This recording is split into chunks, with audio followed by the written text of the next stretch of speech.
Quebra-Cabeça do Sucesso, o mais divertido e desafiador programa de TV e videocast sobre negócios de São Carlos e região. Eu sou a Alessandra Paulilo e junto com a Priscila Casagrande, a gente vai conduzir aqui um bate-papo leve e divertido para que você forme o seu quebra-cabeça de sucesso. Sejam muito bem-vindos. Hoje a gente vai bater um papo sobre a importância da comunicação para o sucesso, seja em nome da espontaneidade, da falta de planejamento. Muitas pessoas não conseguem se comunicar da maneira correta e isso pode ser um problema na construção do sucesso. Quando a gente fala em ter sucesso, a gente tem as soft skills, que são as habilidades que a gente tem que desenvolver para isso. E comunicação é uma das mais importantes. Por quê? Porque a comunicação ajuda a gente em várias áreas. Em ter bons relacionamentos, em saber administrar conflitos, em repassar informações importantes e para o nosso desenvolvimento pessoal e profissional. Quando a gente aprimora essas habilidades de se comunicar, a gente investe na nossa capacidade profissional e também numa vida mais gratificante pessoalmente. E o bate-papo de hoje vai te ajudar muito no sentido de se comunicar bem. Porque o nosso convidado é especialista nisso. E falando em comunicação, vou trazer uma curiosidade para vocês. Você sabia que a Latina, a Latina se comunicou com seus consumidores através do Instagram e fez uma pesquisa? O objetivo dessa pesquisa era descobrir a preferência do consumidor na hora de comprar eletrodomésticos. E sabe o que eles descobriram? Que as pessoas querem eficiência e durabilidade. A Latina se destaca justamente por combinar durabilidade com alto desempenho em toda a sua linha de produtos: bebedouros, purificadores, ventiladores e secadoras. E se você ainda não conhece todos os produtos da Latina, precisa conhecer, porque além de toda essa eficiência, ela passa nesse teste do tempo, que é a durabilidade. Então a Latina é para quem é exigente, né, Pri? Entra em contato com a Latina pelo site, pelo Instagram, para você saber mais sobre todos os produtos. latina.com.br. Temos uma promoção super especial para contar para vocês. É a promoção Traga Mais Um da lavanderia Lava e Leva. Você indica um amigo e ganha um mês de roupa limpa. Uau! Então, se você é mensalista da lavanderia Lava e Leva, já tem o seu pacote ali para facilitar a sua vida, você apresenta isso para algum amigo seu para que ele encontre também o pacote ideal. E seu amigo fechando o pacote, pronto, no mês seguinte a sua mensalidade é cortesia. Roupa limpa de graça por um mês no plano que você já tem contratado. É você e seu amigo de roupa limpa. Deixa a Lava e Leva cuidar das suas roupas e lá você encontra um pacote perfeito para você. E a Lava e Leva fica ali na rua São Paulo, 1578. Muito bom. 3 palavrinhas que traduzem nosso próximo recado: sabor, suculência e maciez. Preciso falar que é da Será Boutique da Carne Seu Tomate? Charada? Será? Boutique da Carne Seu Tomate. Lá você encontrar uma loja super organizada, extremamente limpa, com os produtos de extrema qualidade, embaladinhos, prontos para você levar para casa. Ainda tem um atendimento incrível para te ajudar a escolher os melhores cortes. Os cortes são classificados de acordo com a raça do animal e também com o grau de marmoreio da carne.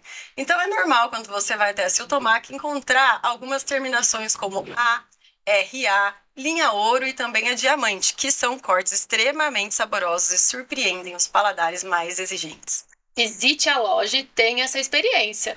A Boutique da Carne Seu Tomate fica aqui em São Carlos, na saída para Descalvado. Chega a hora de apresentar nosso convidado, que é formado... Melhor hora. Melhor, né? Formado em rádio, jornalismo e educação física. Já trabalhou na EPTV, na Rádio Intersom e atualmente apresenta o Jornal da TV Onix e também o Jornal da Rádio Jovem Pan. Nascido em São Carlos, lá na Vila Prado, cresceu ali nessa região de São Carlos, apaixonado por esportes, casado com a Ilvana, pai do Murilo e do Pedro. Nosso convidado é... Ney Santos! Obrigado, meninas, pelo convite. Vocês ancoraram muito bem o programa aí, resgatando algumas coisas que talvez eu nem lembrasse mais, né? Mas foram importantes na minha vida, sem dúvida. Mas hoje agradeço vai ter muito muita lembrança aqui, né, Pri? Vamos falar bastante da sua história. Ah, que bom, viu? São coisas que a gente gosta de recordar. Falando de história, a gente pode começar então lá na Vila Prado. Como é que foi crescer na Vila Prado, em São Carlos? Eu digo que a Vila Prado, e vou parafrasear um grande amigo e professor, Azoite Martins de França, é um reino, né? Ele chama Vila Prado de Kingdom of Vila Prado. Sensacional. É o reino da Vila Prado. Olha, mas foi uma experiência muito gostosa. Minha família veio morar em São Carlos no final da década de 40, na segunda metade da década de 40. E quando meu avô, seu Gumercindo, chegou aqui em São Carlos, não tinha nada, absolutamente nada na Vila Prado. A Vila Prado foi um bairro constituído para abrigar aqueles que trabalhavam na Estrada de Ferro, né? Que era o caso do meu avô, que era maquinista na antiga Companhia Paulista de Estradas de Ferro. E ele construiu a casinha ali na Travessa 7, que depois virou a principal artéria de comunicação entre o centro da cidade e bairros daquela região, né, da zona sul, da zona sudoeste da cidade. Formatou a casinha, vieram os filhos, né, a minha mãe, depois minha mãe se casou, eu vim, a minha irmã, a Neivana, veio, né, 1 ano e 8 meses mais tarde, né, depois, e nós vivemos principalmente uma infância muito feliz ali na Vila Prado. A arquitetura é aquela da década de 40 mesmo, né? Terrenos muito grandes, né? O terreno de casa, eu me lembro, a dimensão dele era 11 por 20, 11 por 50, né? Nossa, grande. Se considera hoje praticamente uma mini chácara, né? E no quintal de casa tinha de tudo, pomar, tinha frutas, verduras. É bem A aquela minha casa da avó, né? Bem muito a casa da avó, literalmente, né, Alessandra? Minha avó criava patos, criava galinhas. Eu passei uma infância extraordinária ali na Vila Prado. Foi muito feliz mesmo e eu acho que contribuiu muito com a minha educação, inclusive. E nessas brincadeiras de infância ali, porque a gente pôde, né, ter as brincadeiras de rua, eu também vim de uma cidade menor, então a gente conseguia brincar ainda numa época que tinha isso, né? Você já brincava em ser radialista, em apresentar coisas? Você já tinha esse tipo de pensamento? Essa história é muito legal, né? Porque tinha duas. Tem dois fatos aí que eu acho importantes para isso. Primeiro, eu fui muito incentivado pela minha avó. A minha avó adorava a rádio. Ela gostava muito. E eu me lembro de acordar às 4h30 da manhã com a minha avó para a gente ouvir a Rádio Tupi. E aí ouvimos lá o noticiário, as radionovelas, que ainda na época eram, né, a grande coqueluche da Sucesso. comunicação, e a gente ouvia muito isso. Eu acho que eu fui muito incentivado nesse aspecto. Mas não só isso, né? A minha mãe trabalhou muito com comunicação, na verdade, ela era uma auxiliar administrativa do SESI, e lá no SESI ela auxiliava muitas pessoas que iam para o atendimento médico. Então ela tinha muita facilidade e minha mãe tinha um destaque que era o português dela era corretíssimo. E ela não admitia que os filhos falassem português incorreto, mesmo em casa. Ela nos cobrava muito disso. E a gente foi criando, né, esse estigma da comunicação, foi brincando. E aí, quando eu tinha 9, 10 anos, talvez, foi o primeiro sinal de despertar para essa atividade. A gente tinha toca-discos, né? Tinha a chamada vitrola. Gente, eu sou antigo, viu? Então, algumas coisas aqui talvez as novas gerações nem Eu conheçam, conheço né? o Vitrola, né? Você E eu ponho a conhece? agulhinha lá, ponho disco. Tinha Isso. disco do Trem da Alegria, da Xuxa, Ah, tudo você isso na minha tinha? infância. Legal. Eu tinha alguns mais antigos, né? Porque a minha pré-adolescência foi na época das discos, né? Nos Uhum. anos 70, final dos anos 70, a época do embalo de sábado à noite, de Dana Summer, né? Esses artistas que faziam sucesso na época. E aí eu ficava em casa com 9, 10 anos, pegava a vitrolinha e ficava brincando de pôr lá o vinil, né? De colocar o vinil e anunciar o nome da música. Era muito tradicional naquela época as famílias se reunirem à noite para assistir a novela, para assistir o jornal, sentava todo mundo no sofá e assistia a televisão, até porque eram pouquíssimos canais à disposição, né? 4 ou 5. E eu não gostava. Eu ficava num quartinho, uma biblioteca que a gente tinha em casa, fechava a porta e ficava lá, colocando as músicas, falando. Eu escrevia muitos textos, fazia muitos textos. Mas você fazia mais pra você não chegava a apresentar para a família, assim, era Para a uma coisa família mais não, tímida Alessandra, ainda. mas eu sempre tive um pouco de espírito de liderança. Nós éramos em muitas crianças ali no quarteirão, e aí eu meio que comandava a molecada, né? Para as artes e O para as coisas chefe da sérias. O gangue. chefe da gangue. E aí o que eu aprontei uma vez? Eu escrevi uma novela e botei a molecada para Atuar. atuar nessa novela. né? A gente não filmou nada, nem tinha recursos para isso na época, né? Mas a molecada entrou na minha. Aí eu distribuí papéis, escrevi o texto inteiro da novela. Eu ia Tal. adorar ser sua amiga, E Ney. Pois é, né, Alessandra? E a molecada curtiu a ideia, a gente brincava muito nas férias, principalmente, né, de fazer essa novelinha. Foi assim um marco para mim nessa questão de comunicação. Eu me desenvolvi muito nessa área. E a área do esporte, que vocês falaram agora há pouquinho, também eu desenvolvi muito nessa área. O que que eu fazia? Eu fazia uma Olimpíada de férias. Então, nas férias, como a molecada ficava em casa, a gente não tinha o que fazer, eu reunia os meninos, né, as meninas, criava 4, 5 competições, então era corrida de pneus, tiro ao alvo com estilingue, esse tipo Que de delícia. brincadeira, muito de criança, né? E tinha um caderninho onde eu somava os pontos que cada um ganhava. E no final eu construía um troféu que eu mesmo construía com lata de leite condensado, latinha de graxa era o suporte e aqueles desodorantes Rolon, que na época não eram plástico, né? Era um tubinho de ferro. E eu construía a tacinha que ia pro vencedor, aquele que mantivesse uma regularidade. Uau! Roteirista, recreador, criativo. Pois é, eu gostava muito dessas coisas, eu me divertia muito com isso, né? Me divertia em prestar serviço para as pessoas. E eu acho que tudo começou a despertar aí, né? Eu comecei a gostar de comunicação, mas a princípio não dirigi minha carreira profissional para comunicação. E você também teve uma atuação política nessa época de adolescência sua?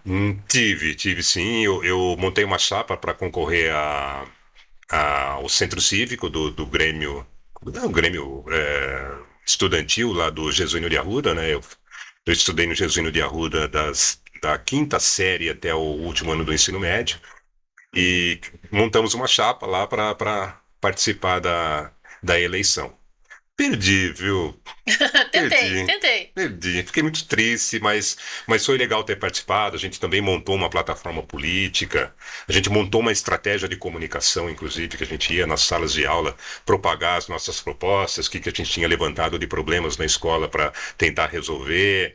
Colhíamos opiniões dos alunos a respeito. Foi uma experiência muito legal. Eu gostei muito de ter participado, embora tenha perdido. Quando eu estava no ensino fundamental, a gente tinha um programa da Câmara Municipal que elegia, como chama? Me fugiu a palavra agora. Mirim. Vereador. Vereador Vereadores Mirim. E aí eu fui candidata também não ganhei. Então eu divido dessa Entendo a frustração sua com dor. você. Eu entendo a sua dor, mas a Não que experiência foi sejamos muito perdedores bacana. hoje, hein, Priscila? Por favor, Não, né? isso já ficou no passado, Não, não mas é? a gente entende bom. aqui que essas perdas, derrotas fazem tudo parte do crescimento e do sucesso. Então tá tudo bem E é- perder às vezes. E é mesmo, aprendizado. e é sério. mesmo, né? Porque você aprende que a vida não é apenas vitórias, né? Você tem muitas frustrações ao longo da vida. Isso no processo educacional é muito útil, É o que né? E traz te enriquece amadurecimento, muito, né, te muitas amadurece vezes. muito. E para mim ter participado ali com 14, 15 anos foi uma delícia. Eu adorei muito participar. E aí, com toda essa criatividade, com toda essa comunicação, com tudo isso, vai pra engenharia na USP ou física na UFSCar? Foi, né? Porque esse era o meu projeto de vida, na verdade. Vou voltar um pouquinho no tempo Aham. para contar isso para vocês. Eu estudava no SESI, né? Tinha uma unidade do SESI que, se não me engano, foi a primeira da cidade, que ficava ali na Rua Larga, na esquina com a Travessa 7. Hoje é um conjunto de lojas ali, né? E era o Centro Educacional número 20.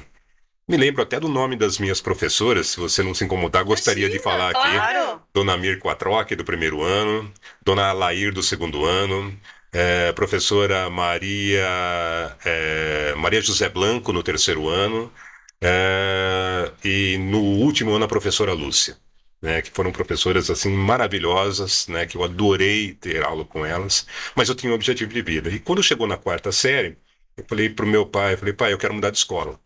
Eu não disse, por quê? Você não está bem aqui, a escola fica a 2 quadras de Muito casa, era tudo mais fácil. Eu falei, não, eu não estou feliz, né? Porque eu quero ampliar um pouquinho, né, o meu nível de conhecimento, porque eu tenho o sonho de ser engenheiro. Isso eu tinha 10 Então, anos. mas de onde saiu esse sonho, né? Porque não tinha nenhum engenheiro na família, alguém que você se inspirasse. Não, mas como eu comecei a gostar de rádio, e a gente tinha muitos rádios elétricos em casa, e eu comecei a mexer com isso. E achei que era interessante você fazer um curso de engenharia. De Mas veja como projetos e tudo mais. veja como as coisas se confundem, né, Alessandra? Quando você não tem ainda maturidade, Priscila, para discernir as coisas. Então eu achava que aquilo que eu gostava de fazer era trabalhar tecnicamente com o rádio. Não Quando era o não era, aparelho, era estar lá era dentro. comunicação, era me comunicar através do veículo. Né? Mas eu não tinha muito essa noção. E aí parti para engenharia. Meu sonho era fazer engenharia elétrica na área de telecomunicações e trabalhar com isso. Bom, segui com esse projeto, né? Estudei muito, fui monitor do CDCC, aliás, um dos primeiros monitores do CDCC, né? Formatado na década de 80 lá pelo professor Dietrich Schill, pelo professor Mica. E entrei na universidade, consegui acesso ao vestibular, né? Entrei como trainee na UFSCar, em física, e depois na Na USP. engenharia na USP. E aí apareceu a oportunidade da minha vida, né? Porque as pessoas falavam, olha, você tem voz legal, por que você não vai trabalhar em rádio? Gente, não dá, eu sou muito tímido, eu não conseguia conversar com as pessoas olhando para elas como eu estou olhando aqui para vocês. Eu tinha uma extrema dificuldade nisso. Mas fui fazer um teste e falei, gente, tá bom, vocês vão ficar me amolando? Pra vocês pararem de me amolar, eu vou lá e faço um teste. Fui e passei. E aí abriu as portas para eu entrar em comunicação e fazer rádio. E aí eu realmente descobri que era aquilo que eu queria. Fui para o primeiro ano, segundo ano de engenharia, falei, não, não quero mais isso, não é o que eu gosto de fazer, eu quero trabalhar na área de comunicação. E aí eu fui, em definitivo, para o rádio e TV, que foi minha vida profissional futura. E como é fundamental a gente descobrir o que a gente realmente gosta, né, Ney? Porque é uma época da vida que é muito difícil, né, para muitos estudantes. A gente fala muito do Colégio Sapiens aqui com o pré-vestibular. É uma escolha para o resto da tua vida, e se você não escolhe aquilo que você realmente gosta, vai ser muito difícil você performar para ter sucesso, né? Eu concordo com você, Alessandra. Hoje, talvez, até os próprios pais tenham uma flexibilidade maior para os filhos escolherem. Né? Na época, não. Na época, anos 70, 80, né? O pai ficava muito em cima, né? Para você definir muito cedo E uma dentro profissão. das principais profissões ali, né? Exato, né? E tinha um nicho de profissões que eram pré-escolhidas para que Isso. você seguisse. Não, você tem que ser médico. A minha mãe queria que eu fosse médico. Engenheiro, advogado e dentista, assim. Não é? Tudo isso de opção. Top, top. Pois é, né? E falei, mãe, eu não tenho tendência a ser médico, eu não gosto disso, não é o que eu quero fazer. Né? E aí fui me encaminhando e acabei nisso. Mas é uma coisa que eu uso muito com os meus filhos hoje. Né? Eles fazem o que eles querem fazer. A única coisa que eu cobro deles é façam bem feito. Uhum. Só. O que vocês quiserem fazer, o que vocês se sintam à vontade e gostem de fazer, se encaminhem. Né? Não tem o menor problema e eu dou o maior apoio. E nessa sua primeira experiência com rádio foi onde? Eu fiz um teste na Rádio São Carlos, a época era AM, né? E foi quando eu passei a primeira vez, eu fui indicado por uma pessoa que trabalhava com a minha mãe no SESI, seu Matias Costa Ramos, que era amigo dos radialistas aqui, do Gisto Rossi, que era o proprietário da Rádio Progresso, era amigo também do Geraldo Eugênio, do Juquita, que eram os donos da Intersom. Mas eu fui primeiro para a Rádio São Carlos. Aí fiquei 3 meses lá, parei, saí. E depois surgiu uma chance na Intersom. Eu fiz um teste novamente, passei e entrei para fazer um bloco jornalístico que tinha na Intersom, logo no comecinho da Intersom, que chamava Módulo Informativo. Tinha até o patrocínio da Pirelli. Posso fazer merchan aqui? Né? Sem Claro, problema. Ney, você pode tudo aqui. Então tinha esse módulo informativo, eu escrevia e lia esse módulo informativo, era um bloco por hora, de 2 minutos.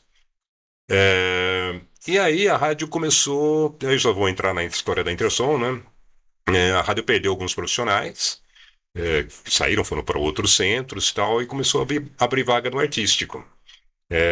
Falei, gente, eu não me encaixo aí no artístico, não. Ah, mas você faz jornalismo aqui e tal. Falei, mas não dá para encaixar.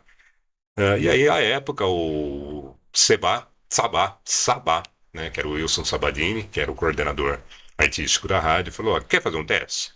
Então vai. Aí eu fiz um teste, falou, você precisa treinar um pouquinho, eu não tenho o menor problema. Quantas horas você quer que eu fique aqui treinando?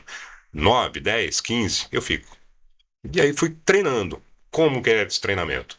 Ouvi as rádios de São Paulo, principalmente, que faziam FM à época, Velho Milk, Emílio, que hoje está no Pânico da Jovem Pan, Tavinho Sesc, que eram os grandes locutores de São Paulo à época, e eu criar um modelo para mim.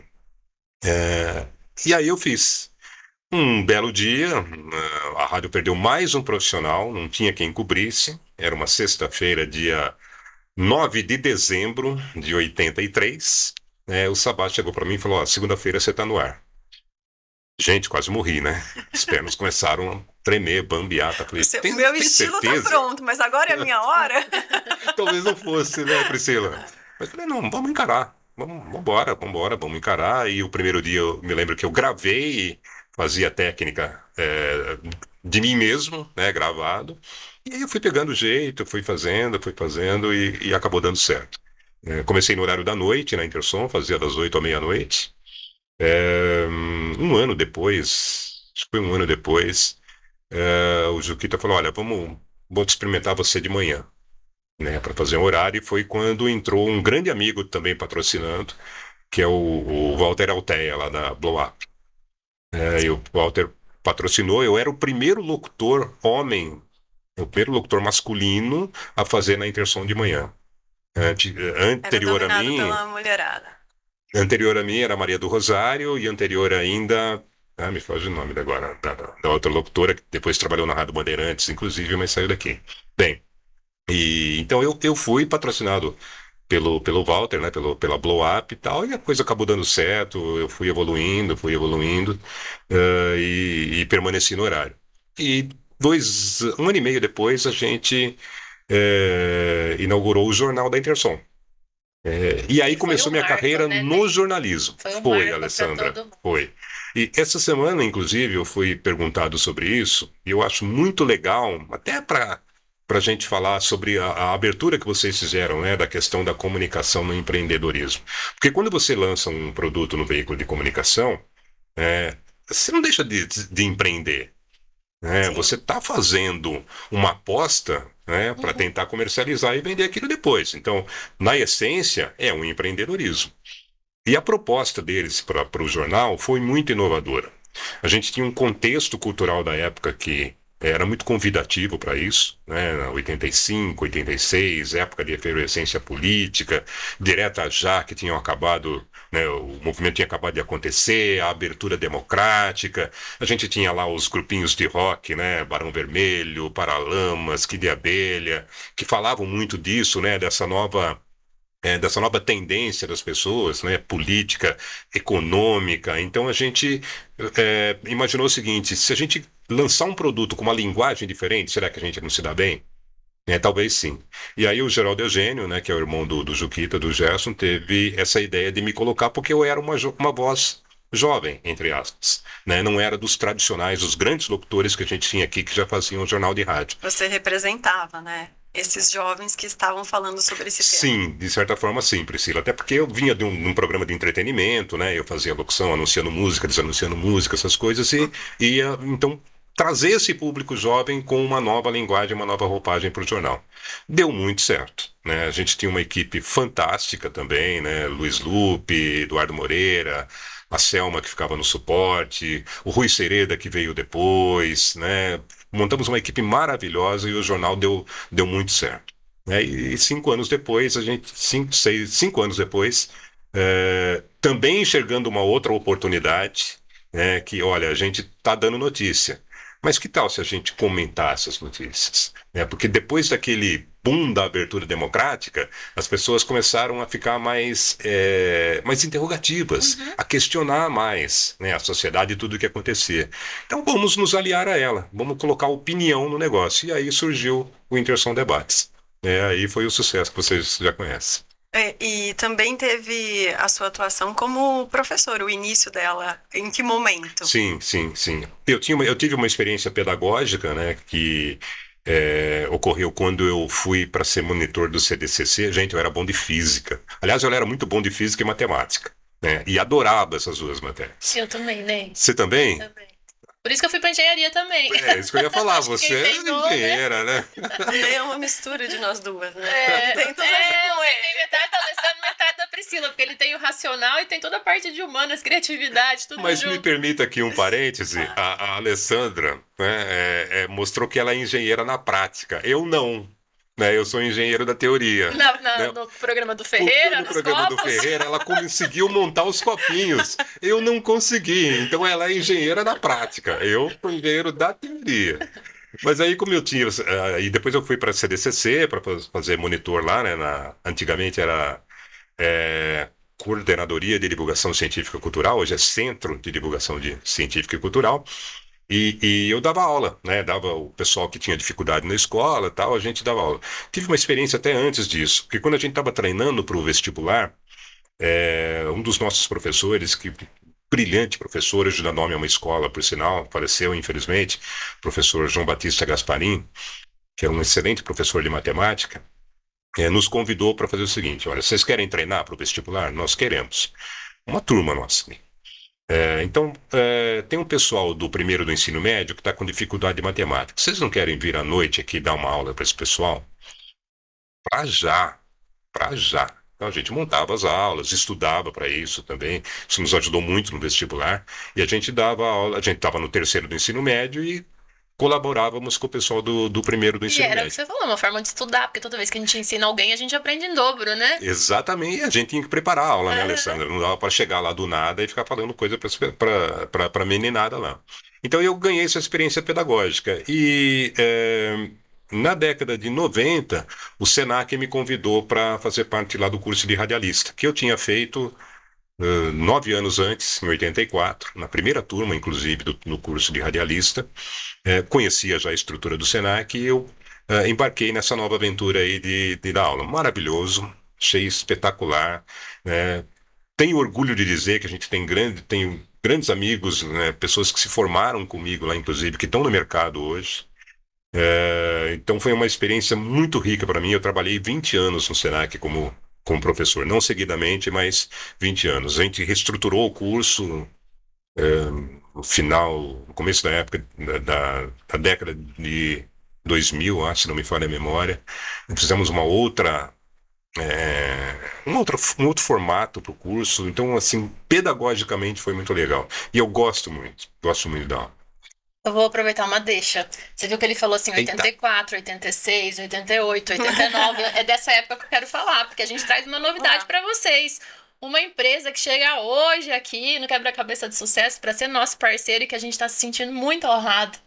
É o grupo Trasgás. Ele surgiu na cidade de Campinas e ele se espalhou aí por todo o interior do estado de São Paulo.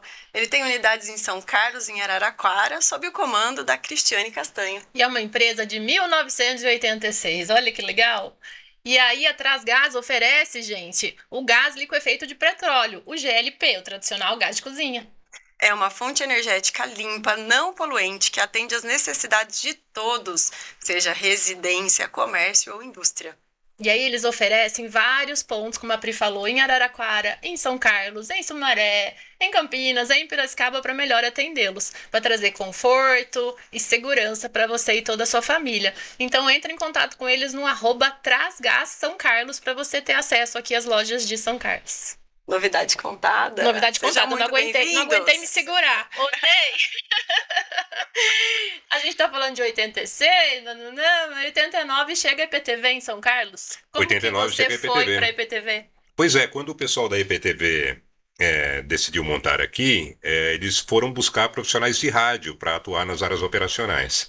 E aí me chegou o convite para ser o locutor da voz padrão da emissora, né, e para trabalhar como coordenador de programação. O coordenador de programação é o cara que fica junto ali do operador, instruindo eles, você se comunica com a rede, faz realmente a coordenação entre o que é sinal de rede e o que é o sinal local.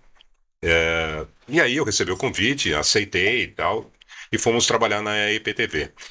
E assim eu ganhei um presente, né? Porque no dia que inaugurou a IPTV aqui, dia 1º de julho de 89, eu que estava na coordenação de sinal. Então eu posso dizer que eu abri Foi o a pai. IPTV. Foi o pai da IPTV. Eu e Luiz Carlos Messa na operação. Então foi assim, muito legal. E foi minha primeira experiência em televisão. Eu conhecia muito de rádio, trabalhei muito tempo em rádio, e tal, mas não tinha experiência em TV. E foram muitos anos na IPTV. Você foi mudando de função? Como é que Isso, eu fui foi? mudando de função, Alessandra. Eu comecei como coordenador de voz padrão, depois a voz padrão ficou única para a IPTV, era enviada lá de Campinas, mas eu permaneci na coordenação. Depois eu fui para supervisor de programação e, depois gerente de programação. Né, isso aqui na IPTV Central. E trabalhei 2 anos e meio como gerente de programação da IPTV Sul de Minas, lá em Varginha. E foi também uma experiência enriquecedora, do ponto de vista profissional e do ponto de vista pessoal. Eu quero parar aí. Não para. Você tá aqui crescendo, se desenvolvendo, chegou a gerente, aí vindo pra você falando, ei, vamos lá pro sul de Minas, Varginha. E você pensa, Varginha, Minas, deve ter bastante pão de queijo, vou pra Minas. Como é que é essa decisão? Então, né, comida em Minas é espetacular, né, gente? Vamos combinar que não dá eu para aceitaria recusar. pra Minas. E olha, eu comi muito bem lá, me engordei, a Beth. A gente quase gosta de queijo, né, mano? A Pri vai pra cidade dela, que é vizinha de Minas, lá sempre traz delícias de Minas pra Nossa, gente. é maravilhoso. cidade, Priscila? Espírito Santo do Pinhal. Espírito Santo do Pinhal. Quase, um pezinho ali em Minas. No sul de Minas também, né? sul de No Minas. sul de Minas também. Ali tem cidades incríveis, né? Porta Varginha, Poços de Caldas. Não dá pra não pegar um queijo e um doce quando vai pra lá. Nossa, Tem que eu me trazer. divertia com essa história de doce. Doce de leite, né? Eu gosto muito de doce, gente. A minha esposa fala que qualquer hora eu vou ter problema com açúcar. Ainda não tive, mas eu vou ter. Mas eu fui pra lá porque o desafio era legal. Né? A gente tinha, eu fui com a função de remontar um pouquinho a equipe lá, né, de mudar um pouquinho a forma de trabalho e também de montar a outra emissora da IPTV que estava para abrir lá em... esqueci o nome da cidade agora. Uma cidade pequenininha, de Mas em 20 mil Minas também. habitantes, em Minas também. A gente ia dividir o sinal, porque... aí, não quero ser muito técnico, né? Mas o sinal da IPTV Varginha, sul de Minas, né, na verdade é o nome, ele é muito grande, a área de cobertura é muito grande. E as cidades lá em Minas, né, Priscila sabe disso, elas são muito Nossa. separadas. Você não, eu acho até engraçado, né? Você pergunta para algum mineiro, olha, eu preciso ir em tal lugar, é perto? Não, é ali. Quanto? 200 quilômetros. Não é ali, né? É muito longe. Então Um as cidades são tirinho muito... de espingarda, né? É um tirinho de espingarda. Aqui, né? Eles começam falando, os discursos sempre assim, aqui. E aí eu fui pelo desafio, achei muito legal, né? Foi muito bacana eles terem me convidado para isso. Eu gostei muito da experiência também, né? Mas nada acabou virando lá, as condições econômicas depois se transformaram muito, né? Políticas também, e nada acabou virando daquilo que a gente planejava. Depois eu saí da empresa. A EPTV tem um projeto, né, que é o EPTV na escola, que ela leva os alunos do ensino fundamental para conhecer as Isso. sedes, né? Eu fui uma das pessoas que participou do concurso, depois mesmo? fui até a sede conhecer, e aí eu lembro, era Campinas, né, a central ali de Pinhal, porque morei lá minha vida inteira, depois dos 20 anos que eu mudei pra cá. E aí eu lembro que eu vi tudo aquilo funcionando e eu falei, gente, é isso que eu quero fazer. Mas, assim como você, sempre fui muito tímida e eu falava, não, a frente da câmera não é o meu lugar. Meu lugar é atrás da câmera. E aí eu fui fazer publicidade e propaganda para conseguir, através da câmera, comunicar as minhas ideias. Então, foi um marco, né? Eu digo, essa visita da IPTV foi que despertou o meu propósito, onde eu descobri que é comunicação que eu gosto de fazer E e que olha, publicidade era o meu segmento. a visita na IPTV fez você ter um programa de TV hoje. Você queria estar na frente das câmeras Então. e só foi construindo o caminho aí. É o que, quando o Ney começou o nosso bate-papo, falando que a Era gente tímido. não, e que a gente, assim, às vezes não entende o que acontece, no caso da engenharia, do rádio elétrico e tudo mais, eu fui pensando nessa história, eu falei, cara, acho que é isso, né? Aqui estou eu hoje, Na frente das câmeras. aprendendo, né, a me comunicar com a câmera, a perder essa timidez, porque eu ainda tenho muito, mas a publicidade, sem dúvida, é minha paixão e tá aqui é uma extensão de tudo isso. Mas viva esse quebra-cabeça do sucesso, hein? Uhul. Que trocou você de lugar, de trás da câmera para frente. Pois é, eu tô aqui aprendendo um monte com isso. E falando em aprender, o Ney, além do desafio de ir lá comer pão de queijo, ainda decide fazer jornalismo e educação física. A educação física, né, o esporte para mim é uma paixão, né? Eu gosto muito de esportes, né? Tô meio limitado agora por conta de um desgaste de quadril, mas eu sempre gostei muito de esportes. Meu filho até brinca comigo que eu sou maluco, né? Que eu era maluco, porque há 4, 5 anos atrás Eu fui correr a corrida do Sesc, né? Fiz lá os 6 quilômetros, num tempo muito bom, por sinal. Saí de lá e eu fui jogar uma final de campeonato de Não é futebol. Meu possível. Deus. Né? E isso com, né, 53, 54 anos. Meu filho fala que rapaz, você é louco, né? Mas eu sempre gostei muito e eu sou muito competitivo. Isso talvez seja um defeito mesmo.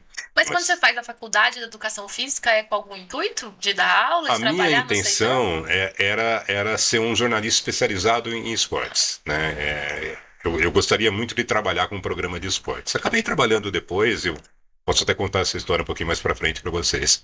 Mas eu acabei trabalhando, mas a minha ideia era essa. Porque eu tenho a visão, né, de que você não consegue falar de esportes sem você conhecer tudo de esportes. Né? Como é que você critica um atleta, por exemplo, e você não sabe como é que se desenvolve o corpo dele numa competição? Ah, eu acho isso muito perene, né? Muito vazio, muito sem base. Né? Então eu queria fazer algo que instruísse as pessoas do ponto de vista técnico, para elas entenderem como é que se dá um esporte. Até para quem quer praticar. Né? Às vezes a pessoa quer correr uma maratona. Você tem mesmo condição para isso? Né? Psicológica? Física? Talvez não. E isso a Escola de Educação Física me ensinou bastante.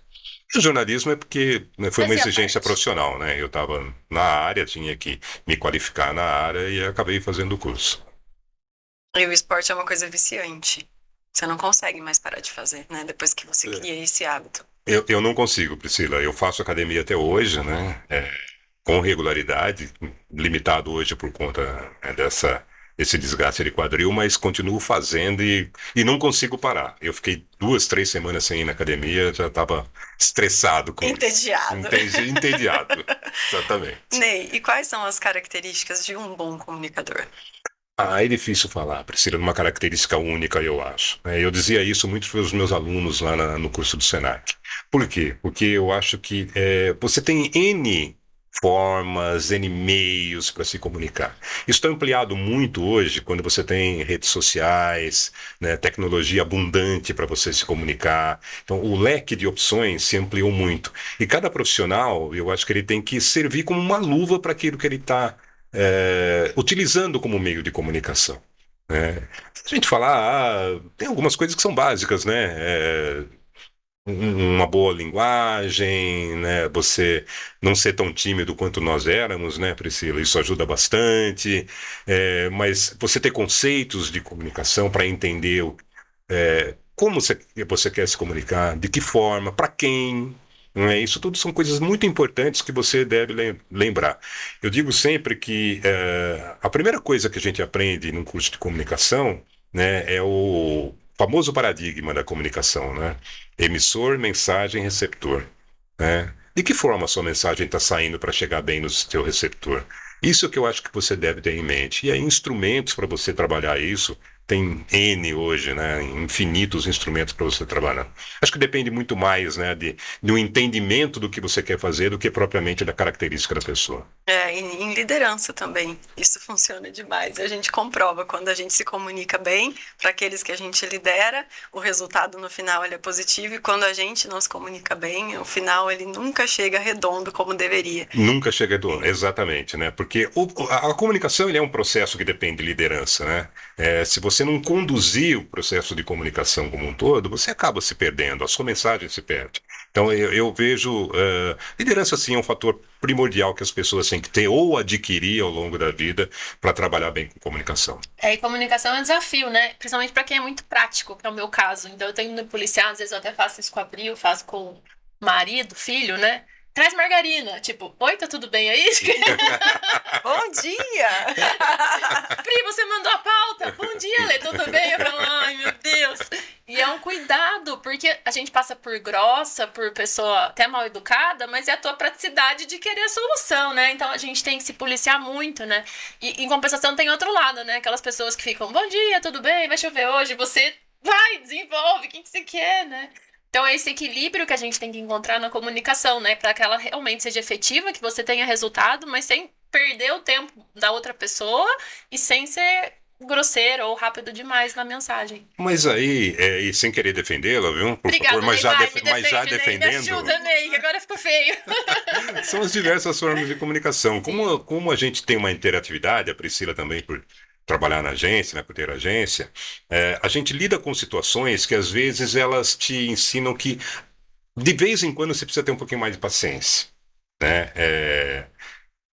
Em TV isso acontece muito, né? Você, às vezes, as coisas não acontecem como você gostaria que acontecesse, né? E você tem que remediar muito para que o teu processo no final seja positivo, né? Então isso te ensina um pouco a ser paciente, a buscar um outro caminho que não é aquele que você costumeiramente usa, né? Mas é o dia a dia, viu, Alessandra? Eu acho que são vivências que você tem que te levam a ter esse Não, e que as comportamento. pessoas ao seu redor sempre te deem feedback pra gente poder melhorar, né? Então aqui a gente sempre dá feedback e a gente tem esse pacto Ah, mas isso é de muito sempre uma importante. falar pra Isso é muito outra importante. pra gente ir se ajustando e isso ajuda a gente na comunicação com todo mundo, não só entre a gente. E aí vale também para o processo né, empresarial, para o processo de empreendedorismo, as pessoas têm sempre que analisar aquilo que elas fazem, né? Ninguém é perfeito, né? Ninguém vai acertar 100% das vezes que exercer uma atividade, que empreender, né, que montar um noticiário. Ninguém vai acertar 100%. Mas é importante que você tente acertar. E aí, quando você não faz análise daquilo que você faz, isso é muito prejudicado em um certo momento, né? Então, esse feedback é importantíssimo para que a pessoa se desenvolva. E tanto eu quanto a Lê já fomos entrevistadas por você. E as Já entrevistas são sempre muito boas.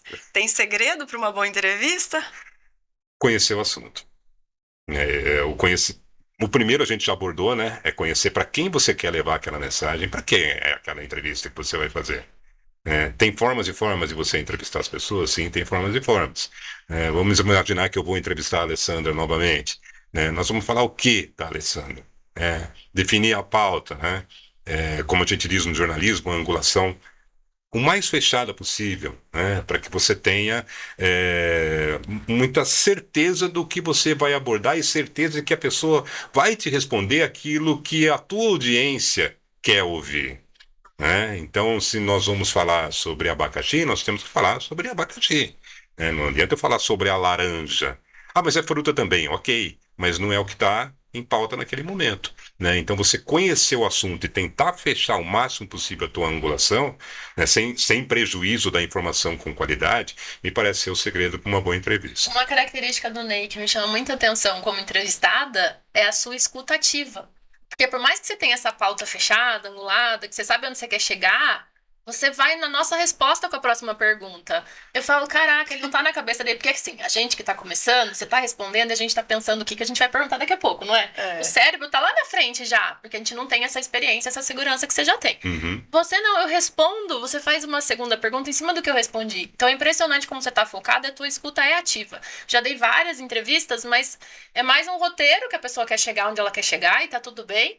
Mas você vai criando isso à medida que a pessoa vai respondendo. Eu acho isso sensacional. Que eu acho que é a grande justificativa quando você faz uma entrevista, principalmente ao vivo, né, presencial. Não justifica você não interagir com a pessoa quando ela está ao seu lado, né? Quando você está vendo, está olhando para ela, a pessoa está olhando para a câmera, para o seu ouvinte, para o seu telespectador, né? É isso que as pessoas querem, né? A fome delas de informação é isso, é essa interatividade, em alguns momentos você discutir aquilo que foi dito pelo convidado, né? Então isso parte de você estar atento ao discurso da pessoa. Eu levo isso. Obrigado por você ter dito isso, Alessandra, né? Porque eu levo isso sempre para as minhas entrevistas. É importantíssimo eu interagir com a fala, com a resposta, com o conteúdo de quem eu estou entrevistando. E você faz isso com maestria. É que o que impressiona é que a entrevista ela vai sendo construída na resposta do convidado. Flui. E ela vai num ritmo que você não consegue parar de assistir. Você fica, né? Nossa, o que vem agora? É muito legal. Obrigado, meninos. Agradeço você. Vamos falar um pouquinho dos jornais aí que você tá. Tem o Jornal da Jovem Pan, que surge ali 2018, por aí? Tem uma história que eu fiquei devendo para vocês. Tem Gente, muita me perdoe, história, viu? Mas ó, eu fico olhando para tempo. Jornal da Jovem Pan, tem histórias. Fico olhando Vamos para lá, tempo. Vamos lá. A Priscila me perguntou sobre a questão da educação física do esporte, né? Isso. E aí eu consegui realizar meu sonho em 2018, né? A Jovem Pan não era Jovem Pan ainda, era Rádio Pop, tinha lá um programa de esportes, né? Só que é um programa de esportes numa rádio que não é uma rádio jornalística, é uma rádio de entretenimento. E o programa estava muito voltado para isso, né? Aí o diretor da emissora, o Regis, me chamou, falou, olha, não está me agradando muito o programa, tal. Você consegue elaborar um projeto de um outro programa de esportes? Abri um sorriso Imagina a alegria daqui dele, aqui, tudo que eu né? queria ouvir. Já ganhou o coração. Falei para ele, posso pensar? Não, brincadeira. Óbvio, vou fazer. Tá bom. E aí eu elaborei um projeto no programa novo, que foi muito baseado no que os meninos faziam. Gosto da fonte, viu, gente? Né, o programa se chamava Bola na Veia, né, o Edu Imparato participava, o Lucas lá de Araraquara,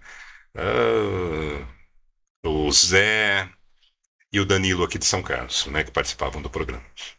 E aí eu falei, olha, tá bom, vamos fazer. Passei a ouvir o programa com um pouquinho mais de frequência e elaborei o meu projeto. No meu projeto, eu falei o seguinte, eu acho que está faltando informação para o programa. Porque o programa tinha virado muito entretenimento. Como é que funcionava? Eram 4 meninos, cada um torcia para um time. Então, um corintiano, um são paulino, um palmeirense e um santista. E eles ficavam na brincadeira entre eles, né? E para o meu gosto, eles estavam esquecendo um pouquinho de informação. Outra coisa que eu imaginei, né? A rádio ela não é só para quem gosta de futebol, né?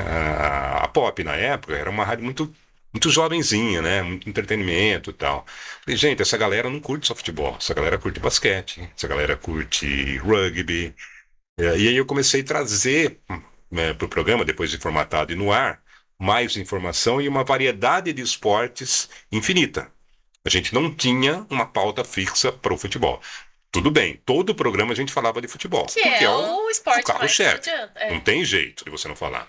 Mas a gente começou a trazer pautas que eu achei, assim, incríveis. Né? Para vocês terem uma ideia, nós levamos lá gente do basquete, do rugby, do surf, do beisebol, vôlei, do polydance. Sim, polydance é um esporte. Tem campeonato brasileiro. Tem etapa aqui em São Carlos de campeonato brasileiro de polydance. Ninguém sabia. Ninguém falava. Né? Porque o polydance é um esporte, né, que sensualizaram bastante. Uhum. Então parece aquela coisa, né, de bailarina de boate. Né? Não, é um esporte. Né? Tem regras, tem tudo isso. E fora eu que aprendi deixa o corpo bonito, né? Fora isso, né? E assim, espetacular, né? Nós falamos de CrossFit, né? Descobrimos uma menina aqui que foi vice-campeã brasileira de CrossFit. Então, todos esses esportes que estavam escondidos, a gente conseguiu dar voz. Destaco um. Tem um menino que eu gosto muito de falar dele, hoje ele tem uma página no Instagram que fala sobre esportes. A página nossa, tá me dando branco agora. Vou lembrar já o nome da página. Bom, enfim, quando ele criou a página, né, eu fiquei sabendo por acaso, chamei ele para vir no programa. Olha, qual é a sua proposta? Não, eu quero criar uma página para falar do esporte de São Carlos. Mas assim, não quero aquela que fala resultado. Né? Eu quero ouvir as pessoas que fazem esporte em São Carlos. Gente, eu achei genial. E hoje ele está com a página dele com muito sucesso. Foi do esporte que você foi para o jornalismo na Não, eu já tinha o jornalismo. Né? Nessa época eu já tinha o Não, mas jornalismo. você já estava com o jornal na Jovem Pan? Já estava com o jornal na Jovem ok. Pan. Já estava com o jornal lá. Eu e o Fabinho já E fazíamos. depois vem aqui pra TV Onix. E depois eu vim aqui para a TV Onix. Por quê? Porque o programa, não só por isso, né? Mas o programa de esportes acabou lá, porque a rádio deixou de ser Pop FM e virou Jovem Pan, né? E a Jovem Pan, no horário que a gente tinha o programa, ela tem um programa importante de rede, né? Que é o Pingos nos Is. E aí deixou de existir o programa. Lamentavelmente, porque tem gente que me cobra até hoje isso na rua. Quando vai voltar? Calma, gente, vamos ver. Eu vou convencer o Regis. Por favor, Regis, Priscila. por favor, ouve esse público que quer falar de esporte. Então, mas a gente conseguiu unir essa coisa muito ao entretenimento também. Então, a gente tirava sarro um do outro, tinha brincadeiras. O Edu Imparato um dia né, fez uma aposta, perdeu a barba lá no programa. Então a gente criava algumas coisas assim. Ixi, o Corinthians perdeu. Algo aconteceu nesse dia. Quando eu descobri, a gente entrevistou, foi uma entrevista muito bacana essa, a Lindsay. A Lindsay foi técnica da Ferroviária, do futebol feminino da Ferroviária de Araraquara. Que é uma das grandes equipes de futebol feminino hoje no Brasil, né? Só perde pro Corinthians. Só perde pro Corinthians. Corintiana, que não deixa, né? O assunto. E aí a Lindsay, eu achei curioso o nome dela. Lindsay? Por que Lindsay? E aí eu fui pesquisar por que ela chamava Lindsay. E ela chamava Lindsay por conta de um grupo de rock que tinha na década de 80 que chamava Lindsay Buckingham. Não vou lembrar aqui o nome da música, mas a música deles fez muito A sucesso. memória dele é muito boa, Nossa, né? incrível. Meu Deus! Acho que ele tomou ômega 3 a vida inteira. Aí ele fala, não consigo lembrar, mas olha o tanto de coisa que ele lembrou hoje. Meu Deus. E aí eu fui buscar essa música, a gente abriu o programa com essa música, a Lindsay ficou toda emocionada tal, e aí você, né, ela falando sobre a vida dela, ela é pós-graduada em futebol, ela é uma pessoa extremamente bem formada, ela está no Atlético Mineiro hoje. E aliás, ela trabalha no Atlético Mineiro hoje com o São Carlense, né, que é o Guilherme Dalladeia, que é formado na minha turma de Educação Física, por sinal, e que é técnico da base do Sub-20 do Atlético Mineiro hoje. Muito bom, vamos passar o desafio pro Ney? Dá tempo? Dá tempo, Ney. Vamos lá. Você vai escolher 3 peças dessas de quebra-cabeça que estão sobre a mesa que mais fazem sentido na tua história. Enquanto isso, a gente vai dar recadinhos e a gente já volta com você. Fechou. Você que nos acompanha sabe de um local onde você pode fazer todas as refeições do dia, os 7 dias por semana, aberto 24 horas. E de quebra, ainda abastece seu carro com combustível de qualidade e ótimo preço. Sabe que a gente está falando do Grau São Carlos, não é? Que fica aqui na Washington Luiz, quilômetro 238. A gente quer trazer uma dica hoje para você levar as delícias do Grau para sua casa. Lanches, bolos, tortas, doces, rocamboles. Fica difícil escolher ali entre o de doce de leite e o de goiabada, hein, Pri? Nossa, maravilhoso, não é? Além disso, eles têm diversos outros itens disponíveis na conveniência, como presentes, que podem te ajudar a surpreender aquela pessoa que você ama e que ficou em casa te esperando. Então é isso, ó, do café da manhã ao lanche da madrugada, passa no Grau, pega alguma delícia e leva para casa para agradar essa pessoa que tanto você ama, aqui no Grau São Carlos. Na hora de escolher o inglês, é importante você escolher uma solução completa, seja dentro ou fora da sala de aula. E na Wizard você pode contar com o Wizme, um aplicativo da Wizard para que você aprenda inglês até fora do horário da aula. É 24 horas à sua disposição. E falando em aula, você pode escolher ainda a experiência online ou a experiência presencial, da forma que você sentir que o aprendizado rola para você. Sem falar da Alexia, né, que te ajuda em todas as tarefas aí no seu dia a dia. É tecnologia, é inovação, é comprometimento da maior rede de ensino de idiomas do mundo. Com o Wizard, o seu inglês está garantido. Desperte o seu potencial bilingue com a Wizard aqui em São Carlos. Falando em educação, a gente fala agora do Colégio Sapiens, que proporciona um mundo de escolha para os jovens que estão no ensino médio e também no pré-vestibular. São 30 anos de experiência, com o melhor material didático de ensino ali, o poliedro, e ainda com professores altamente capacitados, e isso só pode dar no alto índice de aprovação nos melhores vestibulares do país. O colégio ele foi fundado e administrado por professores e ele se orgulha em fazer parte de todas essas conquistas. Ele busca ferramentas tecnológicas essenciais para modernizar e contextualizar o ensino, então, às novas gerações, porque ele quer continuar comemorando essas conquistas juntos dos seus alunos. Quer saber mais sobre o ensino médio e pré-vestibular do Colégio Sapiens? Só entrar em contato no sapiens.com.br. Ney, conseguiu escolher as suas 3 peças? Consegui. Vou pedir para Posso você pegar? mostrar uma para a câmera. Pode pegar, Ney. Pode bagunçar tudo. Não tem problema. Não. Mostra uma para a câmera e explica pra Aqui, gente o Matheus. porquê você Aqui. escolheu família. Isso é tudo pra mim, né? Eu acho que a minha grande paixão são meus filhos, minha esposa, meus enteados, né? A gente vem de outros relacionamentos, mas assim, Vai agregando, né, Ney? vai agregando todo mundo e a gente agrega com carinho. Coisa mais deliciosa pra mim é tomar café da manhã com todo mundo em casa. Mesa Onde a cheia. gente conversa, a gente coloca as nossas dificuldades, ouve as dificuldades alheias e nos unimos cada vez mais. Então, acima de tudo pra mim, família. E a segunda peça? A segunda peça, cadê?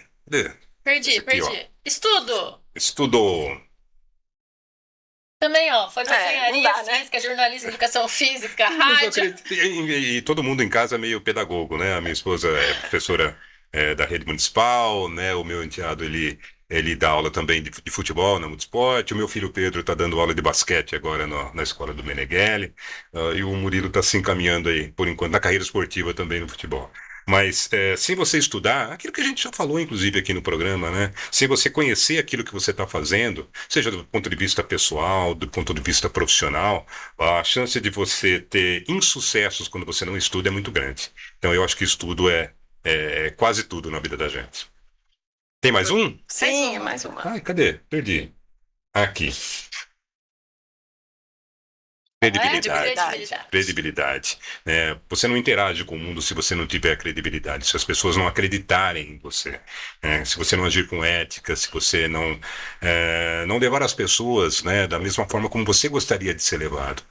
Então, eu acho que credibilidade, as pessoas saberem que podem confiar em você para qualquer coisa que você faça, encurta muito o caminho para o sucesso. Eu falo muito que a gente tem coerência entre a boca e o braço, sabe? O que a boca fala, o braço faz. Bela frase. Porque senão a gente se perde no Enem. Exatamente. Então essa coerência que falta em muitas pessoas. E não sou muito daquela coisa de faça o que eu digo, mas não faço o que eu faço. Eu acho que você pode cobrar das pessoas a partir do momento que você agir da mesma forma.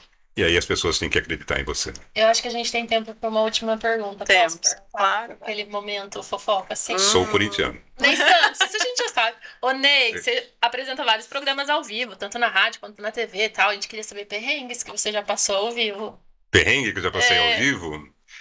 Gente, foram alguns. O Matheus Kiel lá da outra sala, deu pra ouvir a risada dele. Foram alguns.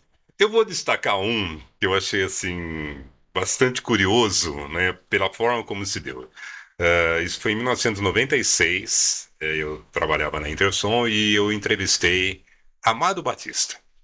Para quem não conhece, o Amado Batista é um cantor popular, né, muito famoso, por sinal, né? E ele veio para ser entrevistado e conversamos, ok, fomos para a entrevista, pergunta 1, pergunta 2. Aí eu resolvi perguntar para ele se incomodava ele ser chamado de brega. Gente, ele se irritou de uma forma. Ele me disse, mas o que é brega? Você pode me definir o que é brega? Eu falei, aquilo que é popular, né? Mas eu não sou assim, eu sou um cantor muito conceituado. Eu falei, não, mas eu tô dizendo isso, né? Eu só perguntei se te incomoda. Ele abandonou a entrevista.